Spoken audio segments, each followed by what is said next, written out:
What's up, Hippo lovers? WTF happened in August 2025. We had one big patch coming out here, and that one, obviously had a lot of talks around it. One major thing was lots of balance changes. Town centers are now better, ramps are better as well.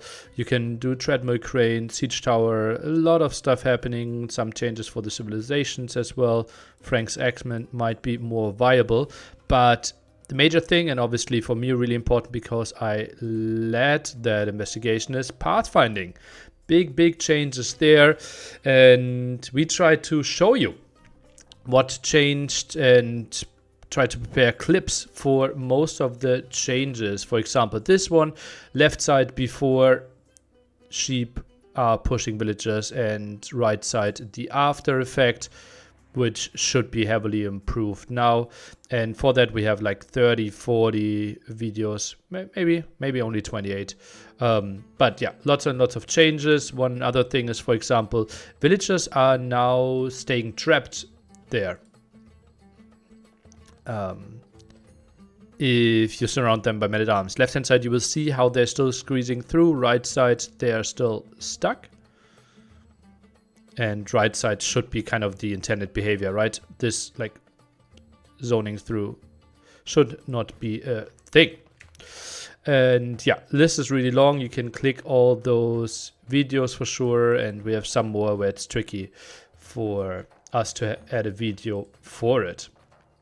Then overall feedback has been, I would say, on the positive side. That's a random survey from Reddit. Obviously not too many people answered, but you get the general idea, right? Some people think it has gotten worse, and some things got worse, right? The one major thing is that units can now stack really well. So something like stab lances are really strong. Most melee units are really strong. You can stack archers really well. So fights might change a bit, but obviously we're not going to change anything yet. Let's see how the tournaments are playing out. But some people are fearing that melee units might be too strong now, and archers and CA might not be playable that much. And obviously stacking the units is maybe something we might want to revert at some point. But that was patch 1 out of 2. It feels like we are heading into the right direction. Obviously a lot of work went into it. At least no major regressions. We have something like onager can't be shift clicked right now, but that's kind of it. You can push chicken and foxes right now. That's not intended, but that's not really pathfinding. Well, then let's discuss a bit of esports that is happening. We had a $50,000 tournament happening in October, the qualifiers this month. And look at that, ACCM dropping not a single map going through there against Sebastian. Nikov beating Tero in 4-1 fashion, so he will make the LAN event there, and Hard going through there. Pretty strong performance by those three. And then we had a second qualifier where we had more people qualifying as well. Freaking Andy going through, Doubt losing here, Winchester losing there, and then Tero falling to Sebastian 4-0. So Tero won't make the LAN event. Then we also had a Chinese mainland qualifier, and we will talk about that a bit more. You see, there are some interesting results. We will discuss that at length coming up, which has those 10 players for the LAN event, 4 invited, the big 4. And yeah, Tato probably the big name that is missing, happening in October. Okay, let's talk about the rough admin situation that we have. Okay, so we are in the Chinese mainland qualifier, and we have a qualification round. Lux is playing against his opponent, Stray Dog. Lux sadly streamed without a delay. And we have the unified handbook, and streaming without a delay means result in losing all games that he played. And those were 3 games. So it should be 0-3.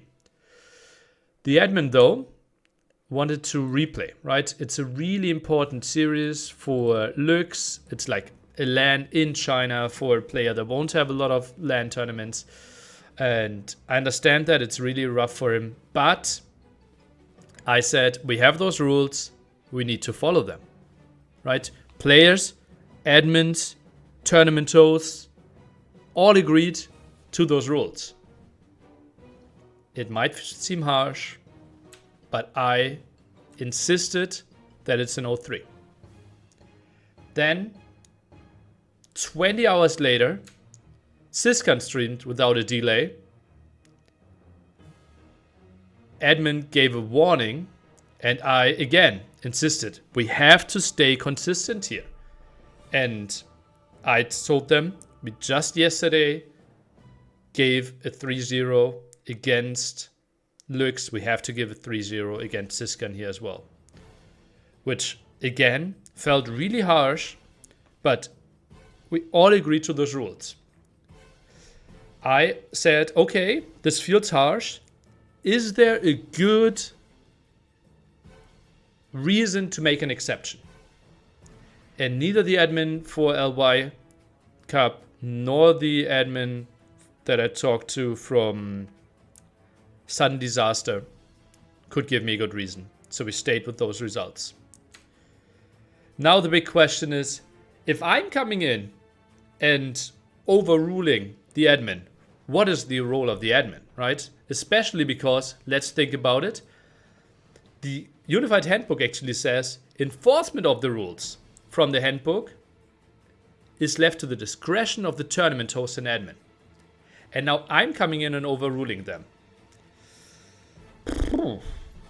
I understand that admins felt a bit like, what is happening here, right? And I just told them it is in their discretion within the rules, right? And we can maybe divert from this if there's a good rule or like if there's a good reason for it, right? But there were none. So yeah, it is really, really tricky. And I founded an admins council. That's basically a group for admins, some tournament hosts, and they can discuss admin decisions. They can suggest changes for the rulebook in the future. And yeah, actually that one worked out really well already. We already had our first discussions. We already had our first decisions made as well. Right now we have like 20 people roughly in there. Active communication, obviously that will tone down a bit. But I think that's basically, we already have a players council where players are getting represented. Now we have like a grouped up thing for the admins. And I hope that in the future, rules will be better, more consistent, well, more thought through. And I also think I will have to change the rule, right, in the Unified Handbook. Because right now it's fully admin's discretion is not really a thing. I will change it to something like the admins and tournament hosts are expected to follow those rules unless they can present a reasonable, well-argued case to change that, right? And then I'm completely open, right?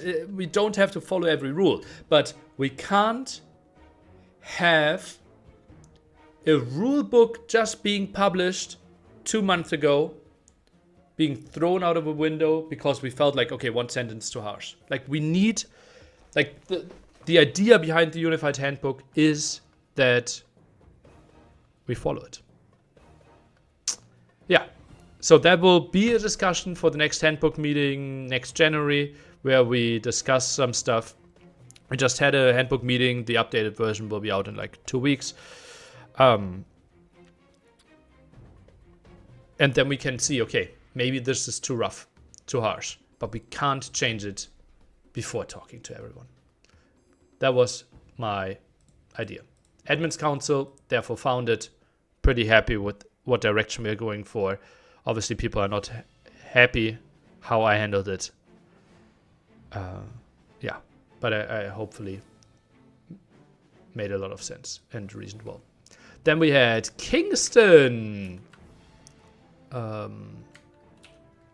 joining Onimaru esports. After we recently had Jordan joining as well. Yeah, just strengthening themselves in South America. Pretty strong player. Made 2 big LAN events even, and maybe looking for more. Shortly after that, we had the announcement that Memb was it's going different ways. Partnership ended there. No real reason what happened. That's Onimaru. And look ahead. We have Sudden Disaster concluding. And Sudden Disaster is actually something I did not properly show you yet. That is actually this tournament. Here. It is a tournament where you only have one single town center. Can't build more. And if you lose your town center, the game is over. And we have the who's who is playing, except Hera and Lyria, I believe. So lineup still pretty stacked. And as you can see, Kingstone already with a nice result here. iBuyPower lost 3-1 against Hard. I think that was a first loss. Yeah, here. I just saw that game. Yeah, and that one will continue over the next weeks. Vill actually having some nice win against Dark there. Sebastian Jordan, a really nice set if you want to watch that one. Lewis, I'm interested to see how he will fare in that bracket. Mihai Sarakuma, really close set. Magugu ACCM, close set, and Magugu going through. Classic Pro, Nikov going to be a good match as well. Antagonist beating Winchester, something not a lot of people would have anticipated. And Viper potentially against freaking Andy. There are some nice matchups coming for us. And screenshot of the month is actually going to be from that tournament. We have Draken. Petarding the town center of Classic Pro with only 5 villagers left. And him winning the game, the host John Slow. Pretty happy about that. Then one small side story that I didn't even mention was a bit of a discussion about optimization there. Magugu proposed that having an auto queue for villagers with the punishment of 20%. So taking 30 seconds instead of 25 seconds would be a reasonable option. Lots of people completely against that. Lots of casuals love it. Personally thinking, this is tricky. I think I just spent 4 days at Gamescom coaching people that never touched the game before and having a lot of problems to even start RTS.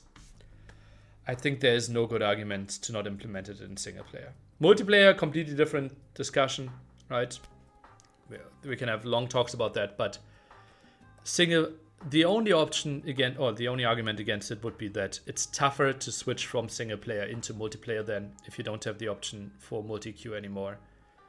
But I feel giving, like, the level of entrance is so tough for RTS, making it easier for casuals, for their campaigns, for their single player, for their games, maybe with their friends if they wanted to. Would make a lot of sense. For ladder, that's a discussion for the future. That's it from me. Goodbye, Hippo lovers.